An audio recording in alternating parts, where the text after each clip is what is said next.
دلا غافل نہ ہو یکدم، یہ دنیا چھوڑ جانا ہے، باغیچے چھوڑ کر خالی زمین اندر سمانا ہے۔ الحمدللہ رب العالمین والصلاة والسلام علی سید المرسلین، اما بعد فاعوذ باللہ من الشیطان الرجیم، بسم اللہ الرحمن الرحیم۔ الصلاة والسلام علیک یا رسول اللہ وعلی آلک واصحابک یا حبیب اللہ۔ الصلاة والسلام علیک یا نبی اللہ وعلی آلک واصحابک یا نور اللہ۔ میرے شیخ طریقت امیر اہل سنت، آفتاب قادریت، مہتاب رضویت، مؤلف فیضان سنت، صاحب خوف و خشیت، عاشق اعلیٰ حضرت بانی دعوت اسلامی حضرت علامہ مولانا محمد الیاس عطار قادری رضوی ضیائی دامت برکاتہم العالیہ نے اس رسالے کو پڑھنے کا آپ نے حکم ارشاد فرمایا، اور ساتھ میں یہ دعا بھی دی ہے۔ آپ نے رسالے کو دیکھا، عاشق میلاد بادشاہ، اللہ اکبر۔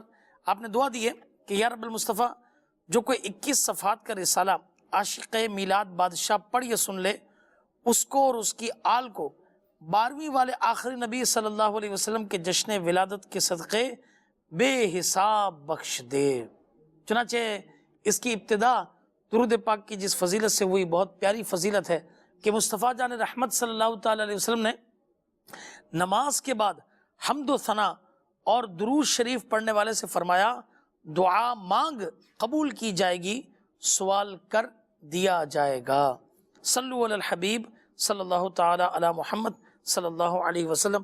اس لیے جب نماز ختم ہوتی ہے تو ہم کہتے ہیں الحمدللہ رب العالمین والصلاة والسلام علی سید المرسلین، اور اس کے بعد دعاؤں کا یہ سلسلہ ہوتا ہے۔ اس انداز کو اپنائیے، انشاءاللہ عز و جل ضرور دعائیں قبول ہوں گی، اور اس رسالے کا مطالعہ بھی ضرور کر لیجئے۔ الحمدللہ ہمارے مبلغین موجود ہیں، اور آج ہمارا بڑا ہی پیارا موضوع ہے، سبحان اللہ، آمد مصطفیٰ صلی اللہ تعالی علیہ وسلم کے مقاصد اپناتے کیوں نہیں۔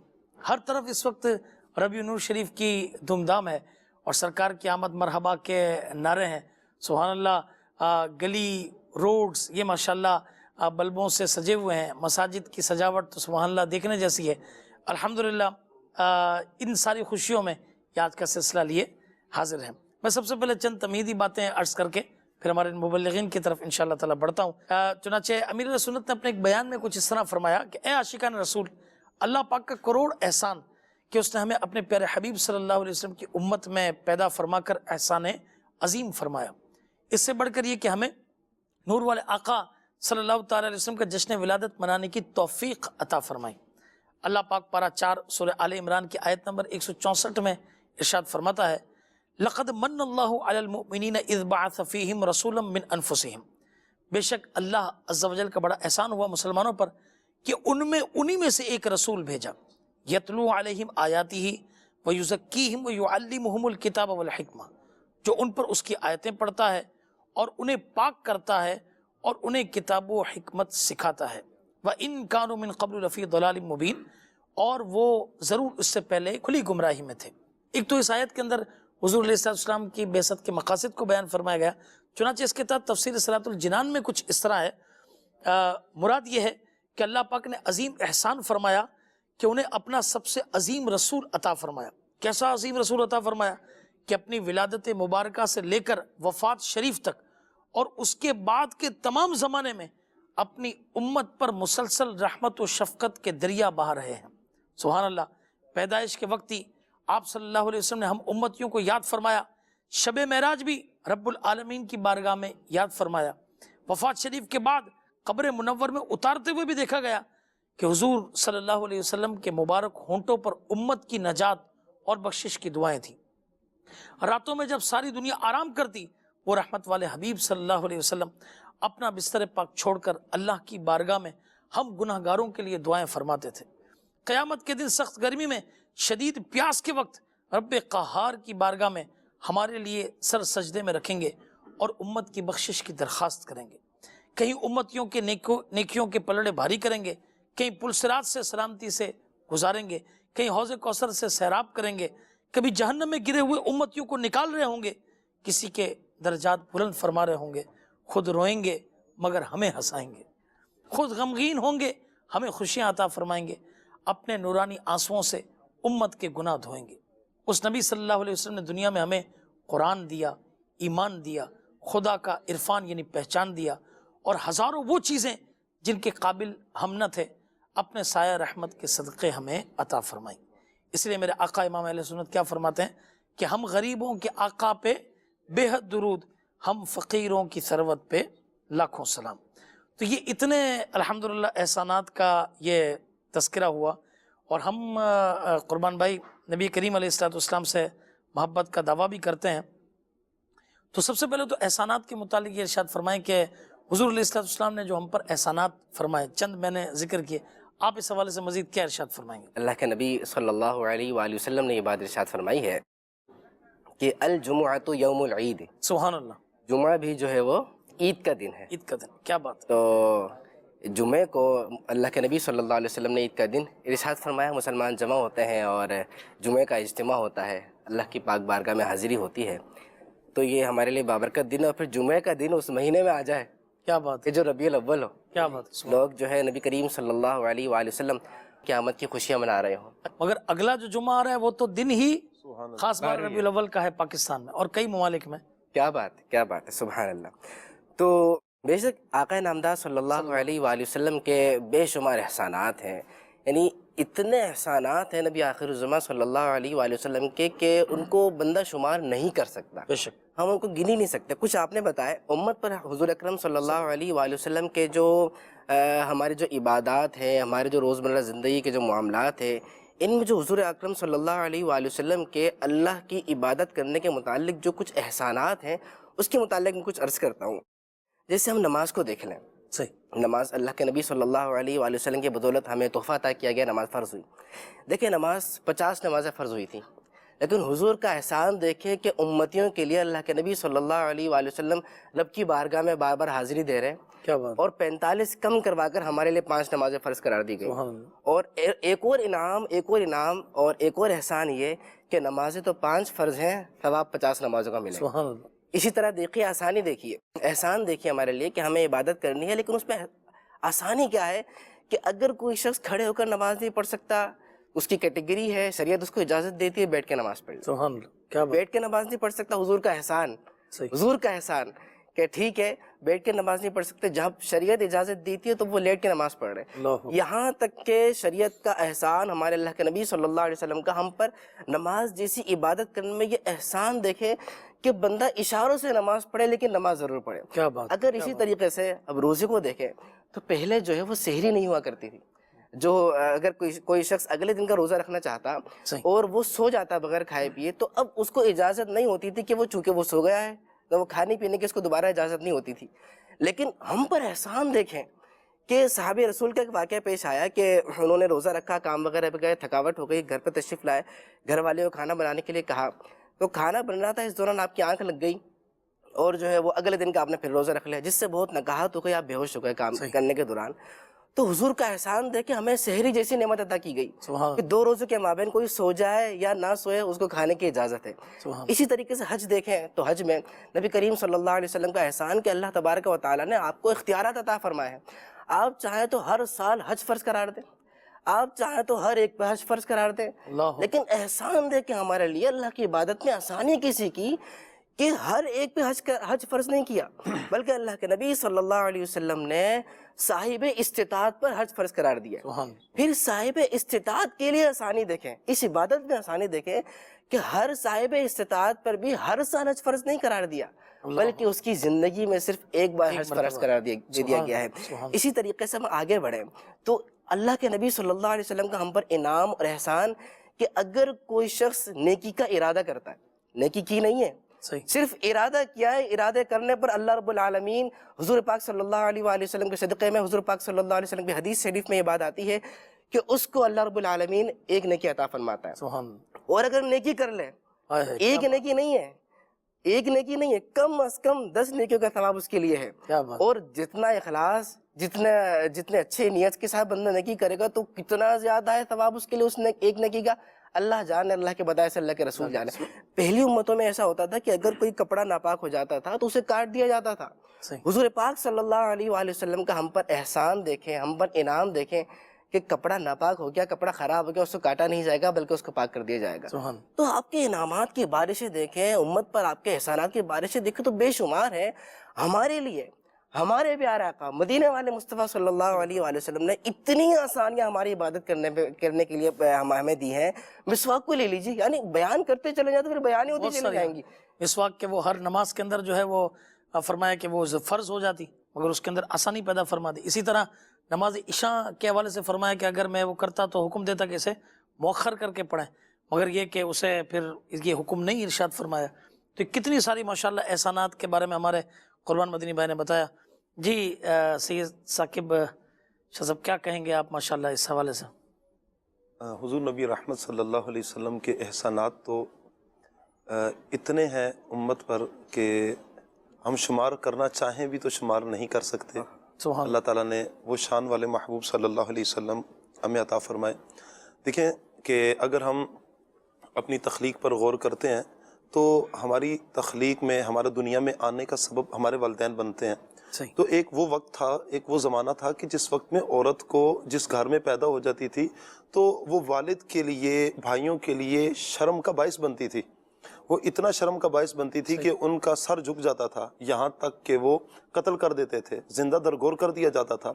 تو حضور علیہ الصلوۃ والسلام کا کتنا بڑا احسان ہے عورت پر کہ اللہ تبارک و تعالیٰ کے محبوب صلی اللہ علیہ وسلم نے اسے مقام عطا فرمایا. وہ ماں ہے تو حضور نبی رحمت صلی اللہ علیہ وسلم نے ارشاد فرمایا کہ اللہ تبارک و تعالیٰ نے جنت کو ماں کے قدموں کے نیچے رکھا ہے. نبی پاک صلی اللہ علیہ وسلم ارشاد فرماتے ہیں کہ جس نے اپنی ماں کے قدموں کو بوسہ دیا وہ گویا ایسے ہے کہ جس نے جنت کی چوکھٹ کو بوسہ دیا. یعنی کمال دیکھیں کہ کتنا اللہ تبارک و تعالیٰ کے محبوب صلی اللہ علیہ وسلم کا اس امت پر، عورت پر کتنا بڑا احسان ہے. اگر صرف ایک عورت کو ہی ہم لیں، اچھا پھر اگر وہ بیٹی ہے تو بیٹی کو رحمت فرمایا گیا کہ یہ رحمت ہے.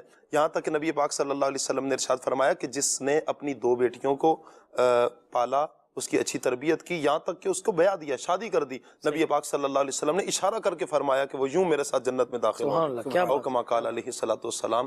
وہ چاہے بیوی کی صورت میں ہو، چاہے بیٹی کی صورت میں ہو، چاہے بہن کی صورت میں ہو، ہر اعتبار سے نبی پاک صلی اللہ علیہ وسلم نے مقام اور مرتبہ عطا فرمایا. دیکھیں بیٹی کی اگر بات کریں تو نبی پاک صلی اللہ علیہ وسلم نے اس دور میں حضرت فاطمہ الزہرا رضی اللہ تعالیٰ عنہ کو کیا ارشاد فرمایا کہ فاطمہ میرے جگر کا ٹکڑا ہے. جس وقت میں لوگ اپنی بیٹیوں کو زندہ درگور کر رہے تھے اس وقت میں نبی پاک صلی اللہ علیہ وسلم نے اپنے امتیوں کو، اپنے غلاموں کو، آنے والوں کو ایک یہ پیغام دے دیا کہ فاطمہ جو ہے یہ میری بیٹی میرے جگر کا ٹکڑا ہے. یعنی اتنا بلند مقام حضور علیہ السلام اگر عطا فرما رہے ہیں تو یہ عورت کو اللہ تبارک و تعالیٰ نے اتنا بلند مقام عطا فرمایا. سبب کیا ہے؟ نبی پاک صلی اللہ علیہ وسلم کے یہ احسانات ہیں ہم پر. کیا بات ہے ماشاءاللہ. لہٰذا اے میری اسلامی بہن، اے مدنی چینل کو سننے والیوں، آپ بھی اندازہ لگائیں کہ حضور علیہ السلام کی بعثت سے اللہ تبارک و تعالیٰ نے ایک عورت کو کیا مقام اور مرتبہ عطا فرمایا. آپ اس وقت ٹاپک دیکھ رہے ہیں آمد مصطفیٰ صلی اللہ علیہ وسلم کے مقاصد اپناتے کیوں نہیں.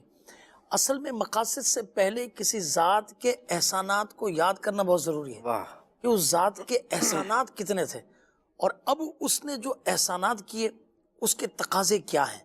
تو آئیے ہم انشاءاللہ تبارک و تعالیٰ اس کو سنتے ہیں اور اس کے ساتھ ایک کال بھی آئی ہوئی ہے، پھر اس کو ساتھ لیں گے اور پھر ان ٹاپکس پر ہم آئیں گے کہ حضور نبی کریم علیہ السلام کی تشریف آوری کے مقاصد کیا ہیں اور اب ہمیں اسے کس طرح اپنانا ہے. تو انشاءاللہ تبارک و تعالیٰ اللہ نے چاہا تو یہ ربیع النور شریف کی جو ہم خوشیاں منا رہے ہیں یہ خوشیاں اور بڑھ جائیں گی. اور سچی بات تو یہ ہم نے اپنے گھر سجائے، اپنی بلڈنگ سجائیں، اپنی گلیاں سجائیں، اپنی مساجد سجائیں. سچی بات تو یہ کہ کاش ہمارا دل سج جائے. تو یوں سمجھیے کہ یہ ہمارا یہ ساری محنت جو ہے وہ انشاءاللہ تبارک و تعالیٰ وصول ہو جائے گی. تو قرآن میں کیا فرماتے ہیں کہ ایک مسلمان کو ان احسانات جو ماشاءاللہ آپ نے بیان فرمائے، ثاقب بھائی نے بیان فرمائے، کیا فرماتے ہیں ایک مسلمان کا کیا ایٹیٹیوڈ ہونا چاہیے اس حوالے سے؟ بے شک حقیقت بات ہے کہ اللہ کے نبی صلی اللہ علیہ وآلہ وسلم کے ہم پر اتنے احسانات ہیں. ہم شریعت کو اٹھا کے دیکھیں تو وہاں پہ احسانات، عبادات کو اٹھا کے دیکھیں تو وہاں احسانات، زندگی گزارنے کے معاملات کو اٹھا کے دیکھیں تو وہاں احسانات، یعنی احسانات ہی احسانات ہیں. سبحان. تو جو محسن ہوتا ہے نا تو اس کے احسانات جو ہوتے ہیں اس کا شکریہ ادا کرنا چاہیے. کیا بات. اور ہم تو وہ لوگ ہیں، ہم مسلمان ہیں اور ہم عاشق رسول اپنے آپ کو کہتے ہیں، اور الحمدللہ ہمیں اس پر فخر ہے، فخر ہے کہ ہم عاشق رسول ہیں اور نبی کریم صلی اللہ علیہ وآلہ وبارک وسلم سے محبت کرنے والے ہیں، آپ کے عشق میں جو ہے وہ رونے والے ہیں، آپ کے عشق میں محبت بھرے اشعار سننے والے ہیں، قرآن کی تلاوت کرنے والے ہیں۔ اللہ کریم توفیق بھی برحمت فرمائے۔ آمین آمین۔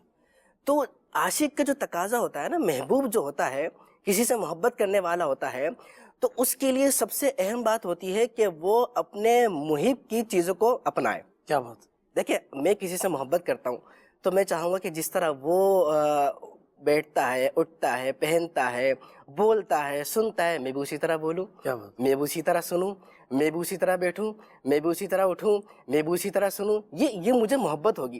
اور میں کبھی نہیں چاہوں گا کہ جو چیز میرے محب کو، یعنی جس سے میں محبت کرتا ہوں، جو میرا محبوب ہے، جو چیز اسے ناپسند ہے میں وہ کروں۔ کیوں؟ کیونکہ وہ میرا محبوب ہے، اس کی دل آزاری ہوگی، تو میں کبھی یہ بات پسند نہیں کروں گا۔ اسی طریقے سے میں ہر وہ کام کرنے کی کوشش کروں گا کہ جو میرا جو محبوب ہے وہ پسند کرتا ہے۔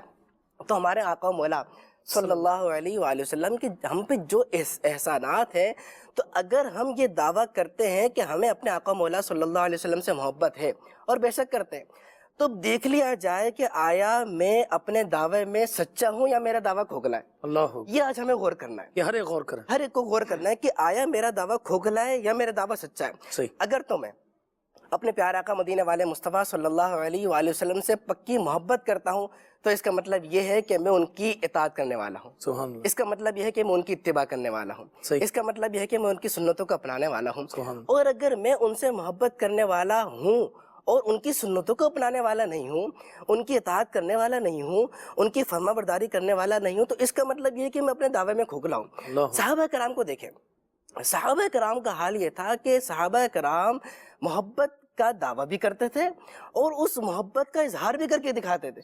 آپ یہ اس بات سے اندازہ لگائیے، ایک صحابی رسول گزر رہے ہیں، اللہ اکبر، تو ایک اونچائی پہ درخت ہے، یعنی درخت اونچا ہے، تو صحابی رسول جھک کے گزر رہے ہیں۔ اللہ، پوچھنے والوں نے پوچھا، حضور جھک کے گزرے، اس میں کیا حکمت ہے؟ درخت تو کافی اونچا ہے، آپ کے سر پہ تو نہیں لگنا تھا۔ کہا بات یہ ہے کہ ایک مرتبہ آقا نامدار صلی اللہ علیہ وسلم اسی راستے سے گزر رہے تھے، تو ہم بھی آپ صلی اللہ علیہ وسلم کے ساتھ تھے، تو میرے محبوب صلی اللہ علیہ وسلم جھک کے گزرے تھے، درخت چونکہ اس وقت نیچے تھا، اب چونکہ درخت اوپر ہے، لیکن میرے محبوب جھک کے گزرے تھے، اس لیے میں اپنے محبوب کی ادا کو ادا کر رہا ہوں۔ اسی طریقے سے آپ دیکھیں کہ ایک صحابی رسول اپنی اونٹنی کو جو ہے وہ چکر لگوا رہے ہیں، گول گول گھما رہے ہیں۔ پوچھا کہ حضور آپ اپنی اونٹنی کو چکر لگوا رہے ہیں، اس میں کیا حکمت ہے؟ غالباً حضرت ابن عمر رضی اللہ عنہ کا واقعہ ہے۔ تو آپ نے کہا کہ حکمت تو میں نہیں جانتا۔ آپ دیکھیں جواب دیں، حکمت تو میں اتنا جانتا ہوں کہ میرے پیارے آقا مدینہ والے مصطفیٰ صلی اللہ علیہ وسلم ایک مرتبہ اسی طریقے سے اونٹنی کو چکر لگوا رہے تھے۔ تو صحابہ کرام علیہم الرضوان جن کے بارے میں آیا اصحابی کالنجوم فبأیہم اقتدیتم اہتدیتم، میرے صحابہ ستاروں کے مانند ہیں، تم جس کی اتباع کرو گے ہدایت پا جاؤ گے۔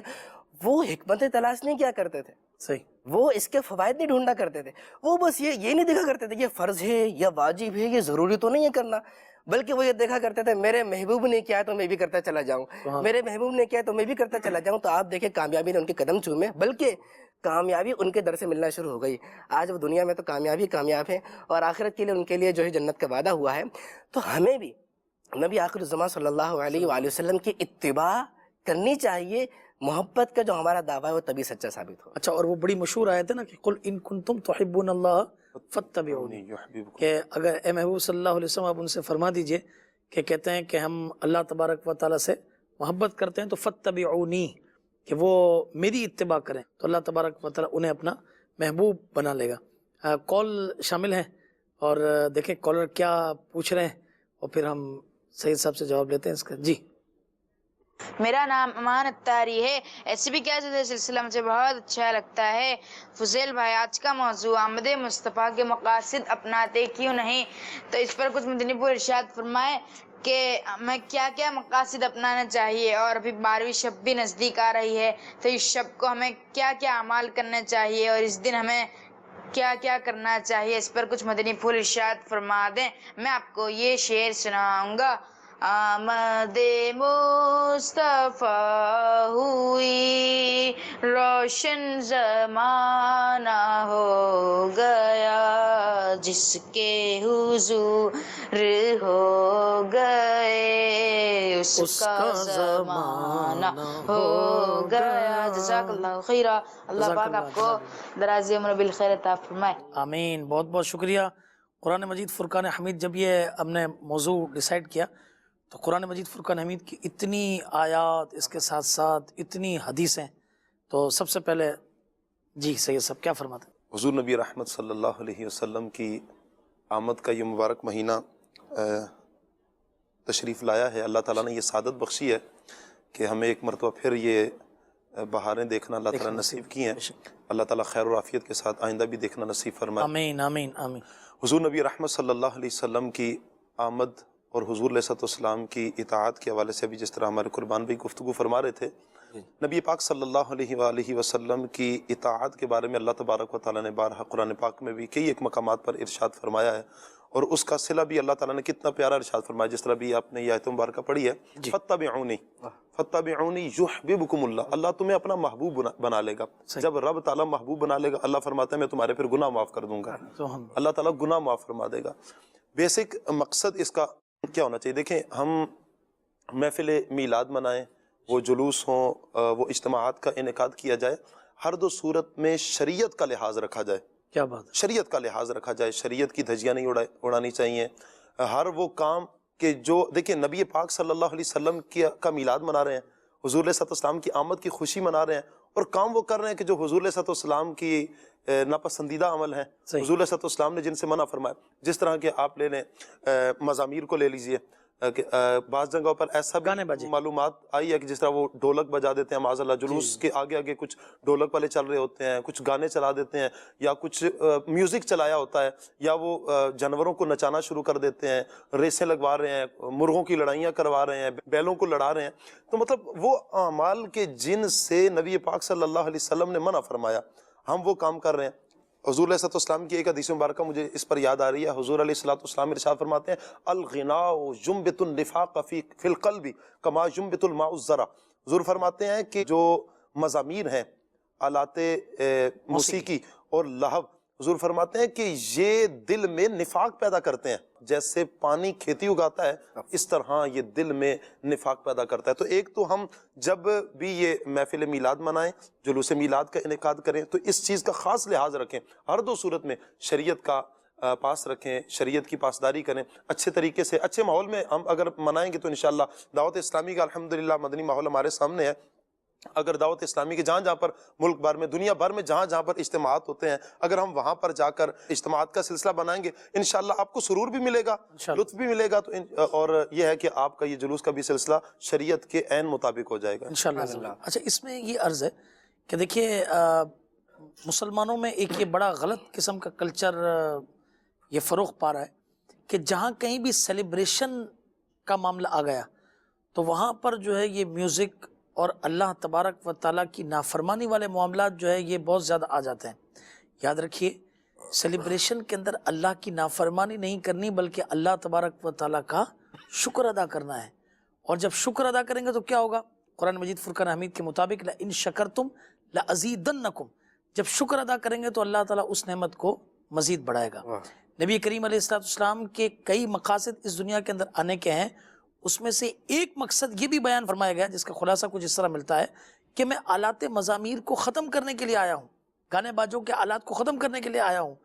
تو اب وہ امتی حضور علیہ السلام کی آمد کو منا رہا ہے اور آمد کے اس مقصد کو نہیں اپنا رہا تو ایسی بھی کیا ضد ہے کس کو وہ نہیں اپنا رہا. لہٰذا اپنی زندگی کو، اپنے گھر والوں کو، اپنے بچوں کو ہمیں اس بات پر لانا ہے کہ ہمیں اس مقصد کو اپنانا ہے اور اس ضد کو چھوڑنی ہے کہ جب ہمارے یہاں پہ کسی بھی قسم کی سیلیبریشن ہے، یہ بات یاد رکھیے، اسلام نے سیلیبریشن کا منع نہیں کیا مگر انڈر امبریلا آف شریعہ.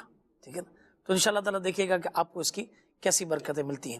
حضور علیہ السلام کی آمد کے کئی اور بھی مقاصد ہیں، آپ کیا ارشاد فرماتے ہیں؟ جی ہاں، میں کچھ تھوڑا سا اس کو کنٹینیو کرتا ہوں. جی جی. کہ محفل میلاد ہو اس میں یا اس کے علاوہ کوئی بھی خوشی ہو، صحیح، تو یقیناً خوشی خوشی بندہ تب مناتا ہے نا کہ جب اس پہ کوئی نعمت ہوتی ہے. ایسے ہی ہے. اولاد ملی اللہ کی نعمت ہے, بے شک بے ٹھیک شک. ہے. گھر ملا یہ اللہ کی طرف سے نعمت ہے. صحیح. جاب مل گئی اللہ کی طرف سے نعمت ہے. ایکس وائی زیڈ کچھ بھی بندے کو خوشی مل گئی, انٹرویو پاس ہو گیا اللہ کی طرف سے نعمت ہے. تو خوشی جب بھی مناتے ہیں وہ اللہ کی طرف سے اس کا انعام ہوتا ہے, اور انعام کا شکر اسی انداز سے اپنانا چاہیے کہ انعام دینے والے نے جو طریقہ ارشاد فرمایا. کیا بات ہے. اور طریقہ کیا ارشاد فرمایا؟ طریقہ یہی ارشاد فرمایا کہ جو آپ نے بتایا کہ شریعت کی جو باؤنڈری ہے اس کا لحاظ رکھا جائے. یاد رکھیے ہمیں بالکل اس چیز میں اوکے ہونا چاہیے کہ اللہ کے نبی صلی اللہ علیہ وسلم دنیا میں آلات موسیقی کو توڑنے کے لیے ہی تشریف لے کے آئے. آپ نے ایک یہ بھی ارشاد فرمایا ایک بعثت کا مقصد, تو یاد رکھیے یہ گناہ ہے. اور جو چیز گناہ ہے, حضرت عبداللہ ابن عباس رضی اللہ تعالیٰ عنہ ارشاد فرماتے ہیں جو ہنس ہنس کر گناہ کرے گا وہ روتا ہوا داخل جہنم. استغفر. ہمارا تو حال یہ ہے کہ آپ دیکھیے نا کہ ہم تپتی دھوپ میں کھڑے نہیں ہو سکتے, صحیح. مچھر ڈنک مار دے ہم وہ برداشت نہیں کر سکتے, اور کوئی ہمارے ہلکی سے کوئی چیز چبھ جائے وہ برداشت نہیں کر سکتے, آنکھ میں ذرا سا ذرہ چلا جائے وہ برداشت نہیں کر سکتے. کل بروز قیامت ہم عذاب کیسے برداشت کریں گے؟ تو ہمیں خوشی کو اللہ کی اطاعت اور اس کے فرما بردار اس کے طریقہ کار کے مطابق ہی منانی ہے. اور یہ بات یاد رکھیے بسا اوقات ایسے گانوں کے ایسے اشعار ہو جاتے ہیں جن پر اللہ کے بارے میں جو اعتراض ہو جاتا ہے, اور رسول اللہ صلی اللہ علیہ وسلم کے بارے میں اعتراض ہو جاتا ہے, ملائکہ کی توہین ہو جاتی ہے, ہمیں پتہ بھی نہیں چلتا. مدنی چینل کے ناظرین یاد رکھیے ہمیں پتہ بھی نہیں چلتا, ہم اس کو سن رہے ہوتے ہیں اور بڑے سرور سے سن رہے ہوتے ہیں, حالانکہ اس کے اندر کفر جملہ بولا جا رہا ہے. اس کو سن رہے ہوتے ہیں حالانکہ اس کے اندر اللہ پر تبارک و تعالیٰ فرشتوں کا مذاق اڑایا جاتا ہے.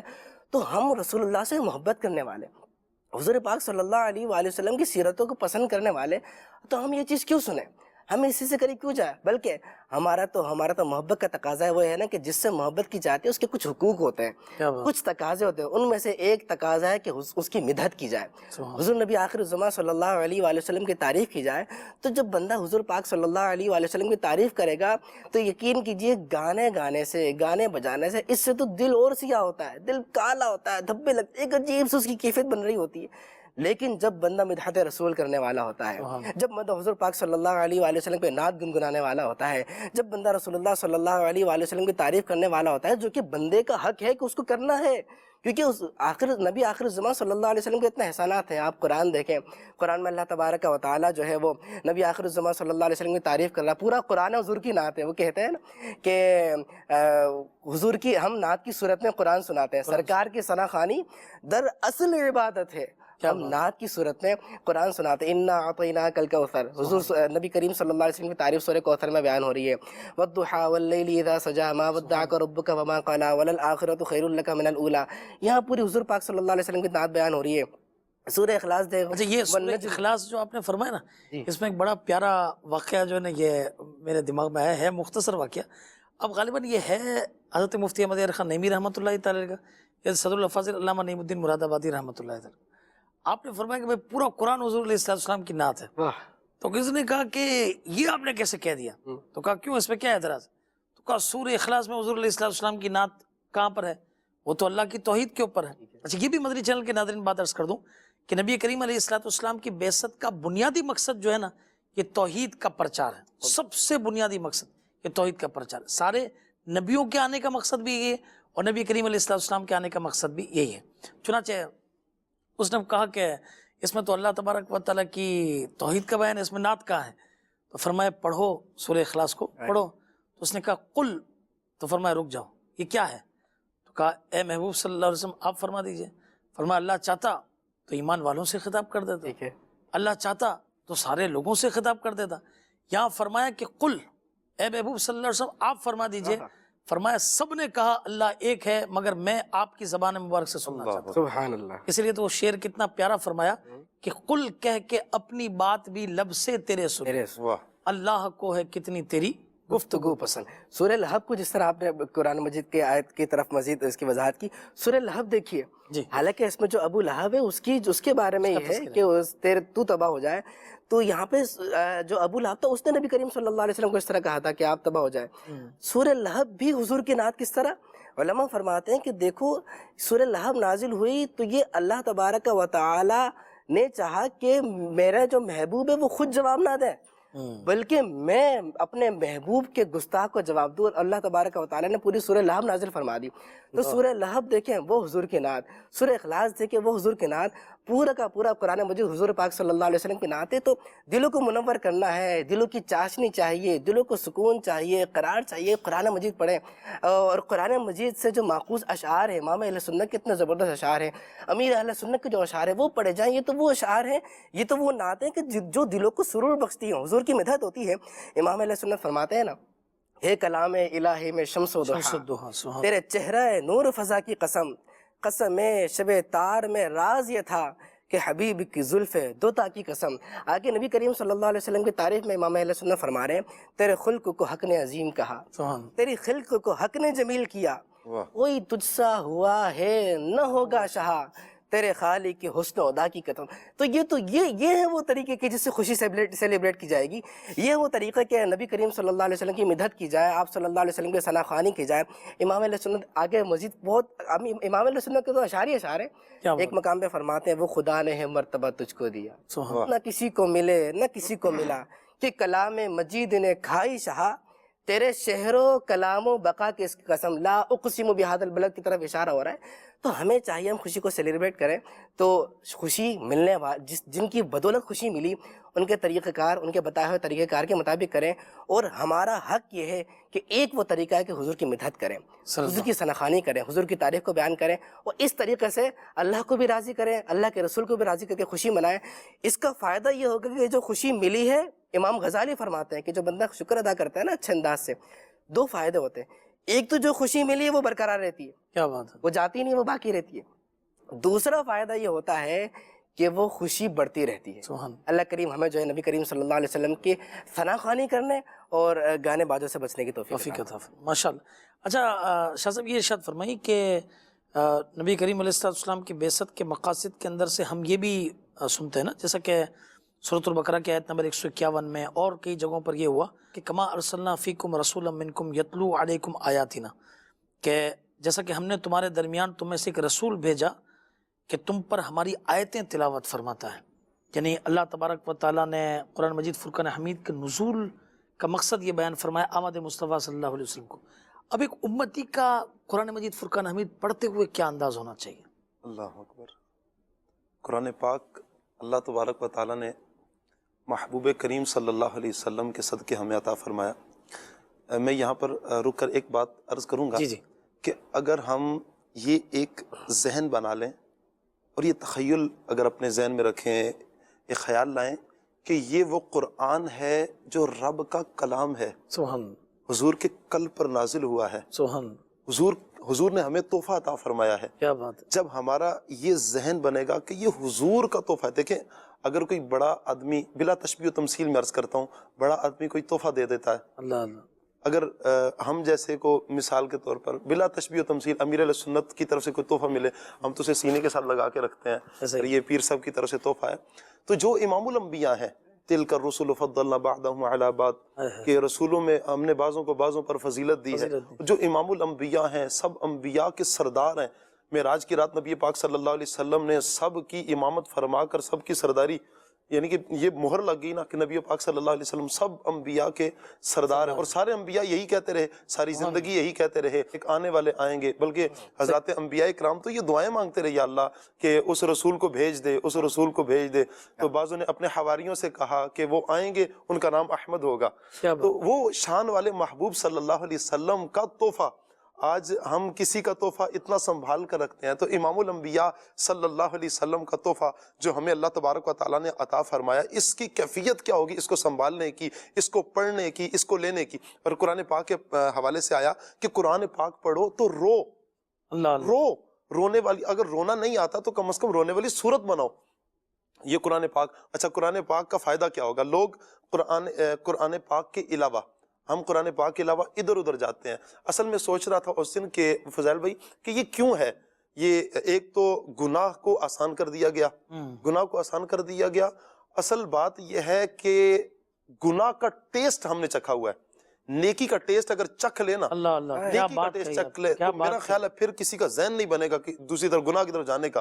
جن لوگوں کو تہجد کا ذوق ہے نا, وہ ان سے ان کی تہجد قضا نہیں ہوتی. ایسا جو ہی نماز کے عادی ہیں، جن کو نماز کا ٹیسٹ لگ چکا ہے، نماز کا ذائقہ جنہوں نے چکھا ہے نا، ان کی نماز کا اچھا آپ دیکھیں کہ جنہوں نے جو نماز کے پکے عادی ہیں، اگر بامر مجبوری کبھی تھک کرنا رات کو سو گئے اور نماز نہیں پڑھی ہوئی تو وہ ساری رات بل کھاتے رہیں گے جب تک وہ نماز نہیں پڑھیں گے، جب تک نماز نہیں پڑھ لیں. کیوں؟ وہ ٹیسٹ آج ملا نہیں ہے نا. کیا بات، ٹیسٹ نیکی کا ذائقہ اگر ہم چکھ لیں تو میرا خیال ہے پھر پیچھے کچھ رہتا نہیں. تو یوں ہی قرآن پاک کے حوالے سے آتا ہے، اللہ تعالیٰ فرماتا ہے الا بذکر اللہ تطمئن القلوب. لوگ دلوں کا سکون پانے کے لیے، راحت چاہنے کے لیے گانے سن لیتے ہیں، موسیقی کی طرف چلے جاتے ہیں، معاذ اللہ شراب کی طرف چلے جاتے ہیں، بد نگاہیوں کی طرف چلے جاتے ہیں. کہاں ہم چلے گئے؟ آئیں رب کا قرآن کھولیں. رب کا قرآن خود کہتا ہے تمہیں سکون چاہیے نا، پریشان ہو، تمہارا دل بے قرار ہے، سکون چاہیے، الا بذکر اللہ تطمئن القلوب، کہ دلوں کا چین، دلوں کی راحت، دلوں کا سکون اللہ کے ذکر میں ہے. اور قرآن کتنا مبارک ذکر ہے، کتنا مبارک ذکر ہے. آپ الف لام میم سے لے کر والناس تک پڑھیں، ہر دفعہ لطف ملتا ہے، ہر مرتبہ قرآن پاک پڑھنے کا سرور ہی آتا ہے. آپ دیکھیں جیسے ہر سال ہم تراویح پڑھتے ہیں، جب کھڑے ہوتے ہیں تو جیسے خوش الہان قاری جب قرآن پاک کی تلاوت کرتا ہے، کتنے عاشقان رسول، عاشقان قرآن، ان کی آنکھوں میں آنسو بہ رہے ہوتے ہیں، وہ رو رو کر قرآن پاک سن رہے ہوتے ہیں. اللہ اکبر. تو اگر ہم یہی ذہن بنا کر قرآن پاک کی تلاوت کریں اور روئیں اور رو کر اللہ تبارک و تعالیٰ کی بارگاہ میں فریاد کریں، یا اللہ اس قرآن کا فیض عطا فرما، قرآن کا سرور عطا فرما، قرآن کی یہ جو ٹیسٹ ہے، قرآن کا ٹیسٹ ہمیں عطا فرما. جب قرآن کا ٹیسٹ لگ گیا تو یقین کرے کوئی ادھر ادھر نہیں جائے گا، کہیں ادھر ادھر نہیں جائے گا. اور یہی قرآن ہماری ہدایت کا ذریعہ ہے، جس میں قرآن پاک اللہ تعالیٰ خود فرماتا ہے نا، اس میں ہم نے تو ہر خوش کو تر کا علم رکھ دیا ہے. صحابہ تو فرماتے ہیں کہ ہم تو اگر اونٹ کی مہار گم ہو جاتی تھی ہم تو قرآن پاک پڑھ کے تلاش کر لیا کرتے تھے. اگر چاہتے ہیں کامیابی چاہتے ہیں، کامرانی چاہتے ہیں، ہم قرآن کا دامن تھامیں. آج بھی مسلمان پوری دنیا میں مسلمان کا سکہ بیٹھ سکتا ہے کب؟ کہ جب ہم قرآن کا دامن تھامیں گے، قرآن کے دامن سے وابستہ ہوں گے تو انشاءاللہ وارے نیارے ہو جائیں گے. مجھے بڑی پیاری بات وہ یاد آئی قرآن مجید فرقان حمید کو پڑھتے ہوئے رونے کی، کہ نبی کریم علیہ السلام نے ایک مرتبہ سورۃ تکاثر کی تلاوت فرمایا کہ جو مطلب میں پڑھتا ہوں جو روئے گا اللہ تبارک و تعالیٰ اس کی مغفرت فرما دے. چنانچہ نبی کریم علیہ السلام نے پڑھی، کچھ صحابہ کرام علیہ رضوان روئے مگر کچھ کو رونا نہیں آیا، تو حضور علیہ السلام نے فرمایا واپس پڑھتا ہوں، جو روئے گا اللہ اس کی بخشش فرمائے گا. دوبارہ پڑھی تو کچھ دوبارہ رو دیے قرآن سن کر، اللہ اکبر. اور کیوں نہ روئیں کہ وہ فرمایا خاشعا متصدعا من خشیت اللہ، کہ جب پہاڑ ریزہ ریزہ ہو جائیں تو یہ تو یوں سمجھے کہ قلب کی کیفیت کیسی ہونی چاہیے. پھر حضور علیہ السلام نے فرمایا کہ ٹھیک ہے میں تیسری بار پڑھتا ہوں، جسے رونا نہ آئے وہ رونے جیسی صورت بنائے. اللہ اکبر. یہ قرآن مجید فرقان حمید ہے کہ جس کا ایک حرف پڑھو تو 10 نیکیاں ہیں. اور فرمایا لا اقول الف لام میم حرف بل الف حرف و لام حرف و میم حرف، بلکہ الف ایک حرف ہے، لام ایک حرف ہے، میم ایک حرف ہے. حضور علیہ السلام کی بعثت کے مقصد کو اپنانا ہے اور اس ضد کو چھوڑنی ہے. آئیے نیت کرتے ہیں کہ انشاءاللہ تبارک و تعالیٰ کچھ نہ کچھ کلام پاک روزانہ پڑھیں گے. دیکھیں نا، سورہ یاسین صبح پڑھ لیجئے، دن بھر کے کام بن جائیں گے. سورہ واقعات کو پڑھ لیجئے، تنگ دستی مفلسی دور ہو جائے گی. سورہ فاتحہ پڑھ لیجئے تو جو ہے نا وہ سمجھے کہ بیماریاں دور ہو جائیں گی. یہ شفاء للناس ہے یہ قرآن پاک. آئیے اس کو تھام لیں گے انشاءاللہ. جی حضور. جی ہاں، قرآن مجید بھی پڑھنا ہے اور اس کو جو ہے سمجھ کے بھی انشاءاللہ پڑھنا ہے. بے شک بہت قرآن مجید اگر پڑھے تو اس کو تو برکتیں ہی برکتیں ہیں، ثواب جیسے آپ نے ارشاد فرمایا. اس کے ساتھ سمجھ کے پڑھے، قرآن مجید کا ترجمہ پڑھے، تفسیر پڑھے. الحمدللہ تعالیٰ دعوت اسلامی کے اشاعتی ادارے نے بہت زبردست تفسیر صراط الجنان شائع کی. جی اب تو موبائل اپلیکیشن میں بھی آپ کہیں پر بھی ہیں، کہیں پر بھی موجود ہے، نماز کے بعد، نماز سے پہلے، آفس میں، گھر میں، ایزیلی القرآن تفسیر صراط الجنان یہ ڈاؤن لوڈ کر لیجئے. جو جس آیت کی تفسیر آپ پڑھنا چاہتے ہیں، ترجمہ پڑھنا چاہتے ہیں وہ پڑھیے، قرآن سمجھیے، قرآن پہ عمل کیجئے. برکتیں. نبی آخر الزمان صلی اللہ علیہ وآلہ وسلم کی تو شان ہی نرالی ہے نا، کہ آپ نے جہاں ہمیں قرآن سے نوازا، جہاں ہمیں علم سے نوازا، جہاں ہمیں حکمتوں سے نوازا. علم اور حکمت کے بارے میں آتا ہے کہ نبی آخر الزمان صلی اللہ علیہ وسلم نے ہمیں علم بھی عطا فرمایا ہے اور حکمت بھی عطا فرمائی، یعنی حکمت بھی سکھاتے ہیں آپ، علم بھی سکھاتے ہیں. فرمائے علم اور حکمت کیا چیز ہے؟ تو آسان الفاظ میں بتایا، کہا علم تو ہے جاننا بھئی یہ کیا چیز ہے، اس کے بارے میں پتہ چل جائے علم. اور فرمائے حکمت یہ ہے اس چیز کا درست استعمال. نبی آخر الزمان صلی اللہ علیہ وآلہ وسلم امتیوں کو علم سے بھی نوازتے ہیں، اس علم کا درست استعمال کرنے کے بارے میں بھی بتاتے ہیں۔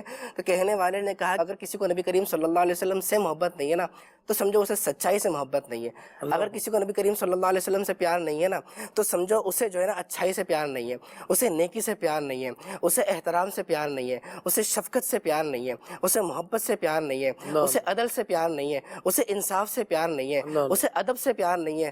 کہا کیوں؟ کہا اس لیے کیونکہ حضور عالم صلی اللہ علیہ وآلہ وسلم وہ ہستی ہیں جنہوں نے بچپن سے لے کر جوانی تک، جوانی سے لے کر بڑھاپے تک، جنہوں نے گھریلو زندگی سے لے کر کاروباری زندگی تک، جنہوں نے ہمارے معاشرتی زندگی، جنہوں نے ہمارے پیدا ہونے سے پہلے، ہمارے وفات ہونے کے بعد، ہمارے انتقال کر جانے کے بعد زندگی کے ایک ایک لمحے میں ہماری رہنمائی فرمائی ہے۔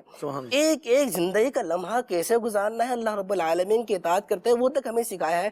آپ دیکھیے نا کہ بندہ کاروبار کر رہا ہے، بندہ کما رہا ہے، رزق حلال کما رہا ہے، لیکن اگر یہ بندہ اس لیے کما رہا ہے کہ چونکہ میرے رب نے حکم فرمایا ہے، اچھی نیت سے بندہ کماتا ہے، تو یہ کمانا بھی حضور پاک صلی اللہ علیہ وآلہ وسلم کے صدقے میں یہ کیا ہو رہا ہے؟ یہ عبادت بن رہا ہے۔ کمانا بھی عبادت بن رہا ہے، کیوں؟ اچھی نیت ہے، حکم خدا بندی پر عمل کرتے ہوئے کما رہا ہے۔ تو نبی آخر الزمان صلی اللہ علیہ وآلہ وسلم نے ایک ایک پوری زندگی کے ایک ایک لمحے میں ہماری ڈائریکشن دی ہے، ہمیں بتایا ہے کہ زندگی کا ایک ایک لمحہ کیسے گزارنا ہے، اللہ رب العالمین کو کیسے خوش کرنا ہے اور اچھے انداز سے کیسے گزارنا ہے۔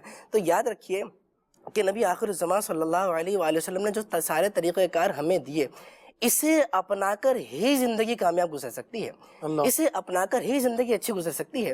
ایک صحابی رسول نے نبی آخر الزمان صلی اللہ علیہ وآلہ وسلم کو کہا کہ یا رسول اللہ، میں آپ سے اپنی جان سے زیادہ، اپنی اولاد سے زیادہ، اپنے والد سے زیادہ آپ سے محبت کرتا ہوں، لیکن جب تک آپ کو دیکھ رہا ہوں مجھے قرار نہیں آتا۔ یا رسول اللہ، جب آپ دنیا سے تشریف لے جائیں گے تو آپ تو بڑے اونچے مقامات پہ ہوں گے، تو میں اندیشہ کرتا ہوں میں تو نچلے مقام پہ ہوں گا، تو میں آپ کی صحبت کیسے پاؤں گا، آپ کی زیارت کیسے کروں گا، آپ کو کیسے دیکھوں گا، مجھے تو قرار ہی نہیں آتا۔ نبی آخر الزمان صلی اللہ علیہ وآلہ وسلم خاموش ہو گئے۔ حضرت جبریل امین حاضر ہوتے ہیں، قرآن لے کر حاضر ہوتے ہیں۔ جبریل امین آئے اور فرمایا، قرآن مجید لے کر حاضر ہوئے، فرمایا وَمَن يُطِعِ اللَّهَ وَالرَّسُولَ فَأُولَٰئِكَ مَعَ الَّذِينَ أَنْعَمَ اللَّهُ عَلَيْهِم مِّنَ النَّبِيِّينَ وَالصِّدِّيقِينَ وَالشُّهَدَاءِ وَالصَّالِحِينَ وَحَسُنَ أُولَٰئِكَ رَفِيقًا۔ اللہ کریم ارشاد فرماتا ہے اور جو اللہ اور اس کے رسول کا حکم مانے۔ اب دیکھیں، اگر ہم چاہتے ہیں کہ دنیاوی زندگی میں بھی کامیابیاں ہوں اور آخرت میں بھی کامیابی، کیسی کامیابی ہو کہ فرمایا جو اللہ رسول کا حکم مانے، سنتوں پر عمل کرے گا، حضور پاک کے فرامین پر عمل کرے گا، رسول اللہ صلی اللہ علیہ وسلم نے جن چیزوں سے منع کیا اللہ رسول نے ان سے بچے گا، حکم مانے، اسے ان کا ساتھ ملے گا۔ کیا کامیابی مل رہی ہے حضور پاک کی اطاعت کرنے والوں کو؟ نبی کریم صلی اللہ علیہ وسلم کا جو بعثت کا جو مقصد ہے اس پر عمل کرنے والوں کو کیا کامیابی مل رہی ہے؟ فرمایا ان کا ساتھ ملے گا جن پر اللہ نے فضل کیا، یعنی انبیاء اور صدیق اور شہید اور نیک لوگ، اور یہ کیا ہی اچھے ساتھی ہے۔ کون نہیں چاہتا کہ حضور کا ساتھ ملے؟ کون نہیں چاہتا حضور پاک صلی اللہ علیہ وسلم کی صحبت ملے؟ کون نہیں چاہتا کہ حضور صلی اللہ علیہ وسلم کے ساتھ جنت میں جائے؟ اگر ہم چاہتے ہیں کہ حضور پاک کا ساتھ نصیب ہو جائے، ان کے ساتھ جنت پر رفاقت نصیب ہو جائے، تو ہمیں نبی آخر الزمان صلی اللہ علیہ وسلم کی اطاعت کرنا ہوگی، رسول اللہ صلی اللہ علیہ وسلم کی اطاعت کرنا ہوگی، اسی کے اندر دنیا اور آخرت کی کامیابی ہے۔ ماشاءاللہ جی، ایک کال ہے موضوع کے حوالے سے، جی دیجیے۔ کیا مسجدیں بنا کر سرکار کا میلاد منا سکتے ہیں؟ سبحان اللہ بھائی، آپ نے تو ہمارے دل کی بات بتا دی، تو اب آپ نے سمجھا کہ دل کے تار چھیڑ ڈالے، بھائی کیوں نہیں منا سکتے؟ آپ دیکھیے نا، حضور علیہ السلام پیر کے دن آپ مدینہ شریف تشریف لائے، آپ نے پیر ہی کے دن ہجرت فرمائی، پیر ہی کے دن حضور علیہ السلام کی ولادت ہوئی، پیر ہی کے دن نبی کریم علیہ السلام کا وصال ظاہری ہوا، پیر ہی کے دن اللہ تبارک و تعالی نے غزوہ بدر میں فتح عطا فرمائی۔ تو یہ جو میرا مقصد یہ بیان کرنے کا تھا، یہ تھی کہ جب نبی کریم علیہ السلام مدینہ منورہ تشریف لائے تو سب سے پہلے ایک اسلامک ویلفیئر اسٹیٹ کی بنیاد جس کام سے ڈلی وہ مسجد بنا کر ڈالی گئی۔ ایک مسجد کے لیے یہ سمجھے جگہ خریدی گئی، تو کیا پتہ چلا اس وقت بھی صحابہ کرام علیہ رضوان یہ جگہ خرید کر جو ہے وہ مسجد بناتے تھے۔ آج دعوت اسلامی بھی اسی طرح کوشش کر رہی ہے کہ پورا کرے۔ جب قبا تشریف لائے، یہ مقام قبا میں تشریف لائے، وہاں پر بھی خرید کر جو ہے مسجد بنائی گئی، اور کیا ارشاد فرمایا سبحان اللہ کہ ایک تو یہ قرآن مجید میں فرمایا گیا کہ اس جگہ کی بنیاد یہ تقوی پر رکھی گئی ہے یہ مسجد قباء کی، اور فرمایا کہ جو اس کے اندر ایک نماز پڑھے اللہ تبارک و تعالیٰ اسے ایک دوگانا ادا کرے، اللہ تعالیٰ اسے ایک عمرے کا ثواب عطا فرماتا ہے۔ تو یوں سمجھیے کہ الحمدللہ یہ سلسلہ جاری و ساری ہے۔ دعوت اسلامی نے اس کو کس طرح وہ کیا ہے کہ ماشاءاللہ کئی جگہوں پر میلاد کے مہینے اور شکرانے میں بھی مسجدیں بنی، اور اس کا نام رکھا گیا فیضان میلاد۔ یہاں قریب ہمارے عالمی مدنی مرکز فیضان مدینہ سے علاقہ ہے پیر کالونی، وہاں فیضان میلاد ہے، اور نہ جانے کہاں کہاں پر ہے۔ الحمدللہ ہم بھی کوششیں کر رہے ہیں اور ایک جگہ لینے کا سلسلہ ہے، اور 12 ربیع النور شریف تک امید ہے کہ ہم اس کی پیمنٹ کر دیں گے۔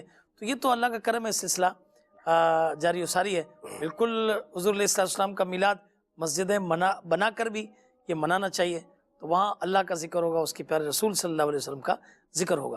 آخری سلسلے کی چند منٹ رہ گئی ہیں، ایک بڑی پیاری حدیث پاک ہے کہ نبی کریم صلی اللہ تعالی وسلم کی بعثت کا ایک مقصد جو ہے وہ یہ بھی ہے کہ حضور علیہ السلام مکارم اخلاق اس کو مکمل کرنے کے لیے تشریف لائے۔ اس حوالے سے حضور کیا ارشاد فرماتے ہیں؟ سبحان اللہ، حضور نبی رحمت صلی اللہ علیہ وآلہ وسلم حسن اخلاق کے پیکر، کیا بات ہے، وَإِنَّكَ لَعَلَىٰ خُلُقٍ عَظِيمٍ، محبوب آپ کی خوب بہت اعلیٰ ہے۔ اللہ تبارک و تعالیٰ نے محبوب کریم صلی اللہ علیہ وسلم کو کتنا کمال درجے کا اخلاق عطا فرمایا۔ سبحان اللہ۔ وہ غالباً قرآن پاک کی آیت مبارکہ ہے جس میں فرمایا کہ اے محبوب اگر آپ سخت مزاج ہوتے تو یہ لوگ آپ کے قریب نہ آتے، لوگ آپ کے قریب نہ آتے۔ مطلب کہ حضور علیہ السلام نے اخلاق کریمہ کے کیسے جامع تھے، بلکہ ایک صحابی حضور علیہ السلام کی بارگاہ میں آئے، حضرت جابر بن سلیم رضی اللہ تعالیٰ عنہ آئے اور اسلام قبول کیا۔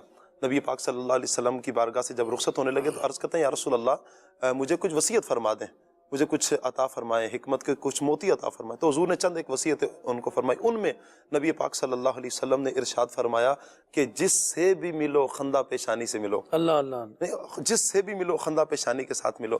بلکہ خود حضور نبی رحمت صلی اللہ علیہ وسلم کا ایک مجھے بہت ہی پیارا واقعہ یاد آ رہا ہے کہ آقا کریم علیہ السلام ایک صحابہ کرام کے درمیان تشریف فرما ہے اور گفتگو چل رہی ہے کسی اہم بات پر، تو حضور علیہ السلام تو ویسے بھی اہم ہی گفتگو ہوگی، حضور جو بھی بولتے ہیں اللہ کی وحی سے بولتے ہیں، رب کا کلام ہوتا ہے، کیا بات ہے، رب کی مرضی اور منشا سے حضور بولتے ہیں۔ تو ابھی گفتگو چل رہی تھی کہ ایک دیوانی عورت آئی، ایک پاگل عورت نے حضور علیہ السلام کو اشارہ کیا اور اشارہ کر کے حضور کو بلایا۔ حضور علیہ السلام نے اپنی مجلس کو چھوڑا، اس عورت کے پاس گئے، اسے حضور علیہ السلام فرماتے ہیں کہ کیا بات ہے؟ اس نے کہا میں نے یہاں پر بات نہیں کرنی، میں نے باہر بات کرنی ہے۔ وہ لے کر باہر چلی گئی۔ صحابہ کہتے ہیں ہمیں تو بہت عجیب لگ رہا تھا، چونکہ عرب کی گرمی ہے، عرب کا صحرا ہے، دھوپ ہے۔ اچھا پھر آپ سمجھ سکتے ہیں کہ ایک اگر دیوانہ بندہ، پاگل بندہ اگر جو گفتگو کرتا ہے تو اس کی باتیں کیسی ہوں گی؟ کیا وہ با مقصد باتیں کر رہا ہوگا؟ ایسا نہیں ہے، ایسا نہیں ہے، بلکہ وہ بے مقصد لا یعنی باتیں ہی کر رہا ہوگا۔ لیکن نبی پاک صلی اللہ علیہ وسلم اس کی باتیں سنتے رہے۔ صحابہ کرام فرماتے ہیں کہ کافی دیر گزر گئی، کافی دیر گزر گئی، حضور علیہ السلام ان کی باتیں سنتے رہے، یہاں تک کہ وہ تھک گئی، یہاں تک کہ وہ باتیں کرتے کرتے وہ تھک گئی۔ جب اس نے جب چھوڑا تو بعض صحابہ کرام حضور علیہ السلام کی بارگاہ میں حاضر ہوئے، عرض کی یا رسول اللہ بندہ نواز آپ بڑے کریم ہیں، یہ تو پاگل عورت ہے، آپ اس کی باتیں نہ سنا کریں، چونکہ آپ کا وقت قیمتی ہے، آپ کی جان صحت مبارکہ، جان مبارک نازک ہے، تو یہ تو دیوانی ہے، جس کو پکڑ لیتی ہے چھوڑتی کوئی نہیں ہے، جسے باتیں کرتی ہے بس اسے پکڑ لیتی ہے، باتیں ہی سناتی ہے، جس راستے سے آتی ہے لوگ تھک گئے ہیں، لوگ اپنا راستہ تبدیل کر لیتے ہیں۔ نبی پاک صلی اللہ علیہ وسلم نے ارشاد فرمایا میرے غلاموں مجھے یہ بتاؤ کہ یہ جس راستے سے آتی ہے لوگ راستہ تبدیل کرتے ہیں؟ جی یا رسول اللہ راستہ تبدیل کرتے ہیں۔ حضور فرماتے ہیں پورے مدینے میں اس کی کوئی نہیں سنتا؟ جی یا رسول اللہ کوئی نہیں سنتا۔ اب نبی پاک صلی اللہ علیہ وسلم نے کیا بات فرمائی؟ حضور فرماتے ہیں پھر مجھے بتاؤ جس کی کوئی بھی نہیں سنتا، کیا میں بھی نہیں سنوں اس کی؟ کیا میں بھی نہ سنوں؟ یہ کتنے کمال کی حدیث مبارکہ ہے کہ نبی پاک فرما رہے ہیں کہ کیا میں بھی نہ سنوں؟ اور پھر حضور علیہ السلام کا مبارک عمل ہے، آقا کریم علیہ السلام اس عورت کی طرف مخاطب ہوتے ہیں اور اس سے فرماتے ہیں کہ جب تیرے دل میں نہ باتوں کا سمندر جمع ہو جائے اور کوئی پورے مدینے میں نہ سنے، کوئی بھی نہ سنے نا، تم میری چوکھٹ پہ آ جانا، میں محمد تیری ساری باتیں سن لیا کروں گا۔ تو نبی پاک صلی اللہ علیہ وسلم کا یہ مبارک عمل ہمیں کیا پیغام دیتا ہے کہ ہم ان دیوانوں کو جن کو لوگ پتھر مارتے ہیں، حضور علیہ السلام نے تو ان کو بھی سینے کے ساتھ لگایا۔ غلاموں کو حضرت بلال حبشی رضی اللہ تعالیٰ عنہ فرماتے ہیں نا کہ میں تو اس وقت غلام تھا کہ جب مالک کے جوتے دھوپ سے اٹھا کر سائے میں رکھتا تو مالک کوڑے مارتا تھا، اور اگر کہہ دیا جاتا کہ آقا دھوپ میں خراب ہو رہے تھے، مالک پھر کوڑے مار کے کہتا، آگے سے زبان چلاتا ہے، کہا میں تو اس دور میں غلام تھا۔ جب اسلام قبول کرنے کے لیے گئے، کہتے ہیں میری زندگی کا پہلا واقعہ تھا کہ جب نبی پاک کھڑے ہوئے، کوئی آقا اپنے غلام کے لیے کھڑا ہوا، کہتے ہیں میری زندگی کا پہلا واقعہ تھا۔ حضور علیہ السلام نے قریب بلایا اور سینے کے ساتھ لگایا. آپ فرماتے ہیں کہ یہ بھی میری زندگی کا پہلا واقعہ تھا کہ جس میں نبی پاک صلی اللہ علیہ وسلم ایک آقا اپنے غلام کو سینے سے لگا رہا ہے. آقا کریم علیہ الصلوۃ والسلام تو اپنے غلاموں کو بھی سینے سے لگائیں, ان دیوانوں کے ساتھ بھی کتنا لحاظ رکھیں, حضور جانوروں کا بھی کتنا لحاظ رکھیں. مرغ کے بارے میں میرے محبوب فرماتے ہیں کہ مرغ کو گالی نہ دو, وہ تمہیں نماز کے لیے اٹھاتا ہے. حضور علیہ السلام نے کون سا لمحہ ہے, کون سا وقت ہے کہ جب ہماری اصلاح نہیں فرمائی, جب آقا کریم علیہ الصلوۃ والسلام کے یہ مبارک اعمال ہیں, تو آج ایک امتی جو سرکار کا میلاد منائے, سرکار کا چاہنے والا ہے, تو پھر میں بات یہ کروں گا پھر ایسی کیا ضد ہے کہ ہم نبی پاک صلی اللہ علیہ وسلم کے ان اعمال کو نہیں لیتے؟ ہم کیوں نہیں لے رہے؟ حضور علیہ السلام اگر دیوانوں کو سینے کے ساتھ لگا رہے تو ہم سینے کے ساتھ لگائیں نا. اپنے مسلمان بھائیوں کے لیے اپنے سینے کو کشادہ کریں, اپنے بازوؤں کو پھیلائیں, یتیموں کے سر پر ہاتھ رکھیں. حضور علیہ السلام نے تو یتیموں کے سر پر کیسا ہاتھ رکھا ہے کہ عید کی نماز پڑھانے کے لیے تشریف لا رہے ہیں, دیکھا ایک بچہ رو رہا ہے, نبی پاک صلی اللہ علیہ وسلم ٹھہر گئے, صحابہ اکرام سارے مسجد میں انتظار کر رہے ہیں کہ عیدگاہ میں انتظار کر رہے ہیں. نبی پاک صلی اللہ علیہ وسلم اس بچے کے پاس جاتے ہیں, اس بچہ تو پھر بچہ ہے. آقا فرماتے ہیں عید کے دن لوگ سارے خوش ہیں, بچے خوش ہیں اور تم رو رہے ہو. عرض کرتا ہے کہ میرا باپ جو نا فلاں غزوے میں شہید ہو گئے تھے, اور میری ماں نے دوسری شادی کی, میرے والد نے سارا جو دوسرا والد ہے اس نے میرا مال قبضے میں لے لیا اور مجھے باہر نکال دیا, میں اس لیے رو رہا ہوں, عید کی خوشیاں اور میرے پاس کچھ بھی نہیں ہے. نبی پاک صلی اللہ علیہ وسلم نے کیا فرمایا, دیکھیں کیسا سہارا. ہماری پنجابی میں کہتے ہیں نا, لجپال پریت نو توڑ دے نہیں, جدی باں پھڑ دے انو چھوڑ دے نہیں. حضور جن کو تھامے, حضور علیہ السلام ان سے فرماتے ہیں, اس بچے سے فرماتے ہیں کہ بچے کیا تجھے خوشی ہوگی کہ محمد تیرا باپ کہلائے, عائشہ تیری ماں کہلائے, فاطمہ تیری بہن کہلائے, علی تیرا چچا کہلائے. حضور علیہ السلام پھر اس بچے کو لے کر گئے اور حضرت عائشہ سے فرماتے ہیں اس کو نہلاؤ, اس کو نئے کپڑے پہناؤ. حسنین کریمین کے کپڑے پہنائے گئے اور پھر حضور علیہ السلام ایک ہاتھ میں حسنین کریمین کو پکڑا ہے, ایک ہاتھ میں اس یتیم بچے کو پکڑ کر آج لے کر چل رہے ہیں. یہ میرے مصطفیٰ کریم صلی اللہ علیہ وسلم کا اخلاق ہے. ہمیں ضرورت اس امر کی ہے کہ ہم نبی پاک صلی اللہ علیہ وسلم کی سیرت کا مطالعہ کریں. ہم سیرت کا مطالعہ کریں, سیرت کو مطالعہ کریں گے, اپنائیں گے انشاءاللہ. پھر دیکھیں زندگی میں دنیا میں کیسا مدنی انقلاب برپا ہوتا ہے, ہر طرف اسلام کا جھنڈا انشاءاللہ گڑے گا. ماشاءاللہ. نہیں, اخلاق کے حوالے سے تو بہت اچھی باتیں فرمائیں. کیا فرماتے ہیں باتیں؟ اخلاق بہت اہم چیز ہے. حضور پاک صلی اللہ علیہ وسلم جہاں خود حسن اخلاق کے پیکر تھے, تو وہیں پہ جو ہے آقا نامدار صلی اللہ علیہ وسلم نے ہمیں بھی اس کی ترغیب دلائی اور اس کے لیے کئی فضیلت ارشاد فرمائی. آقا نامدار صلی اللہ علیہ وسلم نے ایک مقام پر ارشاد فرمایا کہ میں تمہیں آسان ترین اور جسم کے لیے ہلکی عبادت نہ بتاؤں؟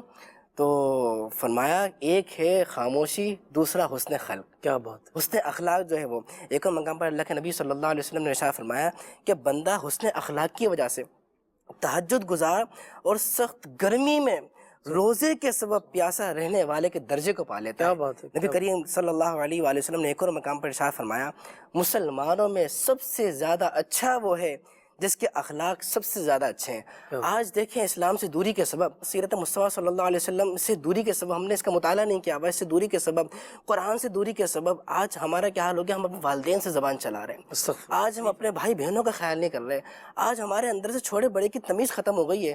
ایسی بھی کیا زید ہے مدنی چینل کے ناظرین کہ ہم نبی کریم صلی اللہ علیہ وسلم نے فرمایا کہ میں مکارم اخلاق کی تکمیل کے لیے دنیا میں آیا ہوں. نبی آخر الزمان صلی اللہ علیہ وسلم حسن اخلاق کو پھیلانے کے لیے تشریف لائے اور ہم اس سے دور ہیں. آج ہم اپنے والدین سے بدتمیزی کر رہے ہیں, آج ہم اپنے بھائیوں سے بدتمیزی کر رہے ہیں, آج ہمارے پاس سے چھوٹے بڑے کا ادب چلا گیا ہے. نہیں, جہاں ہم حضور پاک صلی اللہ علیہ وسلم کا جشن ولادت دھوم دھام سے منا رہے ہیں اور انشاءاللہ قیامت تک مناتے رہیں گے. آج ہم یہ عہد کرتے ہیں ربیع الاول میں کہ انشاءاللہ ہم پیارے آقا صلی اللہ علیہ وسلم کے بتایا ہو جو حسن اخلاق ہے, جو آپ کا طریقہ ہے, جو آپ کی سیرت ہے, جو آپ کا کردار ہے, انشاءاللہ اسے اپنائیں گے بھی, اسے پھیلائیں گے. سبحان اللہ, ماشاءاللہ, بڑی اچھی بات کہی. انہوں نے فرمایا نا کہ اخلاق ہو اچھے, میرا کردار ہو اچھا, محبوب کا صدقہ تو مجھے نیک بنا دے. آخر میں چند منٹ میں میں یہ عرض کروں کہ کئی حدیثوں پر وہ ہوا کہ فرمایا گیا کہ میں آلات مزامیر کو توڑنے کے لیے آیا ہوں, اس طریقے سے مکارم اخلاق کو مکمل کرنے کے لیے آیا ہوں. ایک اور جگہ پر فرمایا انما بعثت معلما, کہ میں معلم بنا کر بھیجا گیا ہوں. اور قرآن مجید فرقان حمید کی آیتوں کا یہ فرمایا کہ یہ مسلمانوں پر قرآن پاک کی آیت تلاوت کریں گے, اس طریقے سے انہیں کتاب اور حکمت سکھائیں گے. اس میں ایک اور قرآن مجید فرقان حمید میں ایک آیت ایڈ ہوئی, وہ یزکیہم, اور انہیں ستھرا کرتے ہیں. اللہ اللہ, یہ ستھرا کرنے کے حوالے سے بڑی زبردست 1-2 منٹ میں بات عرض کر کے سلسلے کو اختتام کی طرف لاتے ہیں. فرمایا سب سے پہلے یہ تزکیہ کس سے ہوا؟ قرآن کے ذریعے ہوا. سیدنا فاروق اعظم رضی اللہ عنہ کا واقعہ کہ کیسا ان کی بہن اور بہنوں نے قرآن پڑھا، سبحان اللہ، یہ دل کا تزکیہ ہو گیا اور یہ مومن بن گئے. اور کیسے کہ امیر المومنین یوں سمجھے کہ ہوئے. اسی طریقے سے دوسرا تزکیے کا ذریعہ ذکر اللہ ہے کہ جب بندہ گناہ کرتا ہے ایک بار اللہ کی ضرب لگاتا ہے وہ دل جو ہے وہ صاف ہو جاتا ہے اور آخر کار اس کا دل مکمل اجلا ہو جاتا ہے. اس طریقے سے نوافل کے ذریعے تزکیہ. اور اس میں جیسے آپ نماز کو بھی دیکھ لیں تو کیا فرمایا، ان الصلاۃ تنہا عن الفحشاء والمنکر، کہ بے شک نماز بھی ہے اور بری باتوں سے یہ روکتی ہے. اسی طریقے سے تزکیے کا ایک زبردست ذریعہ جو ہے وہ روزے بھی ہیں کہ روزے کے ذریعے آدمی جو ہے یہ بری خواہشات سے یہ بچ جاتا ہے. تو اس میں وہ یزکیہم فرمایا گیا. اچھا جب بندہ یہ کر لیتا ہے، یہ تزکیہ حاصل ہو جاتا ہے تو وہ اللہ تبارک و تعالیٰ کا محبوب بندہ بن جاتا ہے. اللہ تبارک و تعالیٰ اسے مقام ولایت عطا فرماتا ہے. آج جو ہمارا یہ سلسلہ تھا کہ احمد مصطفیٰ صلی اللہ علیہ وسلم کے مقاصد اپناتے کیوں نہیں، تو جو باتیں یہاں پر بیان کی گئیں اسے ضرور اپنائیں. اور جب اس دھڑکتے ہوئے دل کے ساتھ 12 ربیع النور کی شب کو یعنی ہم اجتماع میلاد میں شرکت کریں، صبح بہارا کی محفل میں جائیں تو گڑ گڑاتے ہوئے یہ عرض کریں کہ یا رسول اللہ صلی اللہ علیہ وسلم آپ تشریف لائے اور جتنی باتیں آپ نے بیان فرمائیں ہمیں ان پر عمل کی سعادت مل جائے اور ہم کامیاب زندگی گزارنے کے اندر کامیاب ہو جائیں. اللہ تبارک و تعالی ہم سب کی آج کی اس عظیم دن اور وقت کے صدقے میں بخشش و مغفرت فرمائے. مدنی چینل دیکھتے رہیے. آمین بجاہ النبی الامین صلی اللہ تعالی علیہ وسلم. دلا غافل نہ ہو یک دم